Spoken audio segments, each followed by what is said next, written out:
කොහොමද ඉතින් ඔයාලට? පහුගිය වීඩියෝ වලින් සම්පූර්ණයෙන්ම මිංචි පැලයක් වවා ගන්න විදිහ මම ඔයාලට කියලා දුන්නානේ.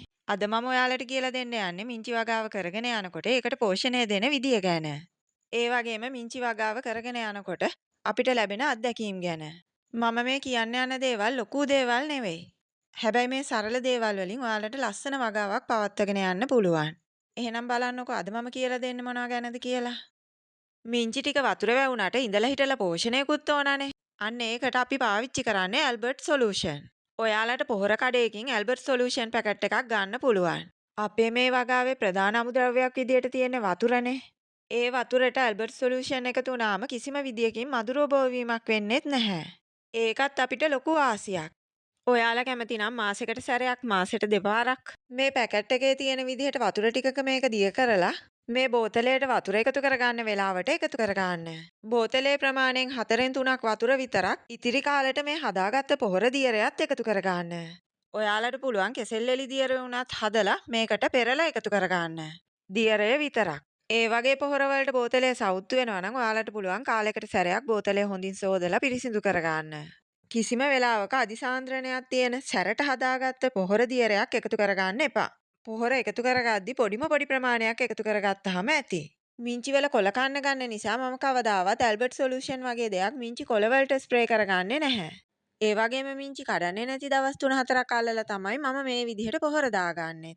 ඔයාලට පුළුවන් කාලෙකට පස්සේ මේකට කොම්පෝස්ට් ටිකක් අරදහය ටිකක් මිශ්‍ර කරලා දාගන්නත්.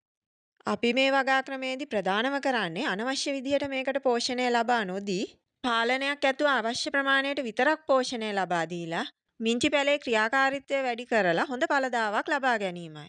මේ ක්‍රමයේදී මිංචි පැලේට ලැබෙන පොහොර ටිකෙන් එයා පුළුවන් තරම් අතු තමයි දාන්නේ. ඒකෙන් කොළ ඵලදාව වැඩි වෙනවා. ඔයාලා මේ දකිනවා වගේ මුලුත් හැදෙනවා. හැබැයි මේ මුල් අපිට අනවශ්‍ය විදිහට කරදරයක් වෙන්නේ නැහැ. මගේ අවුරුදු 2කටත් වඩා පරණ මිංචි පැලේ කවදාවත් මුල් අයින් කරන්න වෙලා නැහැ. අලුත් මුල් එනකොට පරණ මුල් දිරලා ඒක ඉබේටම පාලනය වෙනවා. බෝතලය පිරෙන්නම මුල් ඇවිල්ලා ඒක කරදරයක් වගේ දැනෙන ප්‍රමාණයටම මුල් වැඩි වුණොත් ඔයාලට පුළුවන් මුල් ප්‍රමාණයක් කොටට කපලා අයින් කරගන්න. ඒක නම් ඉතින් ගොඩාක් කල් ගිහිල්ලා තමයි ඔයාලට කරන්න උනොත් කරන්න වෙන්නේ. ඔයාලට පේනවද මේ බෝතලේ අඩියටම වතුර හිඳිලා තියෙන්නේ. ඒ වුණත් මේ මිංචි පැලේ මැලවෙන්නේ නැතුව හොඳ ප්‍රාණවත්ව තියෙනවා. මම මුලින්ම කිව්වේ අඩියටම තියෙන වතුර බිඳුවත් මේ මුල් වලින් අපි යොදාගත්ත පොල් මුඩු වලින් ගහට උරා ගන්නවා. පස් මිශ්‍රණයට තෙතමනය ලබා දෙනවා. ඔන්න තව දෙයක්. ඔයාලා මේ මිංචි වගාව කරගෙන යද්දි කාලෙකදී මේ බෝතල් ඇතුළත පාසි බැඳෙන්න පුළුවන්. මේ ඔයාලා දකිනවා වගේ. ඔය පාසි බැඳිල්ල ගොඩක් වෙලාවට වෙන්නේ සුදු පාට බෝතල් ගත්තාම. මම කොයිම වෙලාවකවත් ඒ පාසි අයින් කරන්නේ නැහැ. ඒ පාසි ලේයර් එක ගැලවිලා බෝතලෙන් අයින් වුණොත් විතරයි මම ඒක ඉවත් කරන්නේ. ඒ විදිහට බෝතලේ පාසි ලේයර් එකක් හැදුනම මිංචි පැලේ මුල් වලට අඳුර ලැබෙනවා. එතකොට ඒ මුල් ආලෝකය හොයාගෙන ආලෝකයේ පැත්තට වැවෙන එක අඩු වෙනවා. එතකොට මුල් වැඩිම පාලනය වෙනවා. සාමාන්‍යයෙන් අපි පැල කළු පාට පෝච්චි වල හිටෙව්වහම හොඳට වැවෙන්නේ. අන්න ඒ ක්‍රමය තමයි මෙතෙන්දි වෙන්නේ. ඒකෙනුත් වෙන අන්තිම ප්‍රතිඵලය තමයි මුල් ප්‍රමාණය වැඩිම පාලනය වෙලා මිංචි ගහේ ගොඩක් අතු දාන එක. හොඳට අතු කොළ පළදාවක් ලැබෙන එක. දැන් මේ ඔයාලා දකින්නේ මම ඔයාලට කියලා දීපු විදිහට මම හදාගෙන තියෙන මගේ මිංචි පැලයක්. මේ මිංචි පැලේට අවුරුදු 2කට වඩා වයස වෙනවා. මාසෙකට වගේ කලින් විතර තමයි මම මේක ඔයාලා මේ දකින විදිහට වගා කුළුණු උඩින්ම තිබ්බේ. ඊට කලින් බෝතලය නිකම්ම එල්ලලා තමයි තිබ්බේ. ඔයාලට පේනවා ඇති මේක කොච්චර සරුවට වැවිලාද කියලා. මේ විදිහට වවා ගන්න මිංචි වල අතු කපන්න එක අත්තක් කපද්දී අලුතින් අතු 2-3ක් දානවා. කිසිම කරදරයක් නැතුව මිංචි වවා ගන්න පුළුවන් සාර්ථකම ක්‍රමය මේක තමයි. මේ විදිහට මිංචි පැලේ පරණ වෙන්න මිංචි පැලේ කඳින් මුල් කොටස් වලින් ගොඩක් අතු දාන්න ගන්නවා. මේ පරණම පැලේ මෙච්චර අතු තියෙන්නේ අන්න ඒ නිසයි. මගේ අලුත් වගාවන් ඔක්කොම හැදෙන්නේ මේ පරණ පැලේ අතු වලින් තමයි.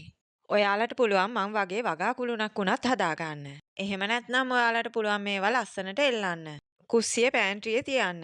මේ විදිහට හදලා සාලේ උනත් ලස්සනට තියාගන්න පුළුවන්. මම මේ හැම වීඩියෝ එකකින්ම ඔයාලට කියලා දුන්නේ අවුරුදු ගාණක් මිංචි වවලා මම ලබපු අත්දැකීම්. මම කියලා දුන්න දේවල් ටික හරියට කළොත් ඔයාලටත් මට වගේම ලස්සන මිංචි වගාවක් හදාගන්න පුළුවන්. වවන්න කැමති අයට අමතර ආදායම් මාර්ගයකුත් මේකෙන් හදාගන්න පුළුවන්. මම මේ ඔයාලට කියලා දුන්නේ මිංචි ටිකක් සරලව ලේසියෙන්ම වවා ගන්න පුළුවන් ක්‍රමයක්. මුලින්ම ඔයාලත් මේ විදිහට වවලා බලන්න. දිගටම තියාගන්න බෑ ඉක්මනින්ම මැරෙනවා කියන මිංචි වගාවක් කාලයක් පවත්වාගෙන යන්න හොඳ අත්දැකීමක් ඔයාලට මේකෙන් ලැබෙයි. ඔන්න ඉතින් මිංචි වගාව ගැන ඕන කරන ප්‍රධාන දේවල් ඔක්කොම මම ඔයාලට කියලා දුන්නා. එහෙනම් ඉතින් මිංචි වගාවත් පටන් අරගෙන ෆොටෝ ටිකකුත් අරගෙන මෙන්නකෝ ඔයාලත්. මේ ගැන ප්‍රශ්න තිබ්බොත් අනිවාර්යෙන්ම අහන්න.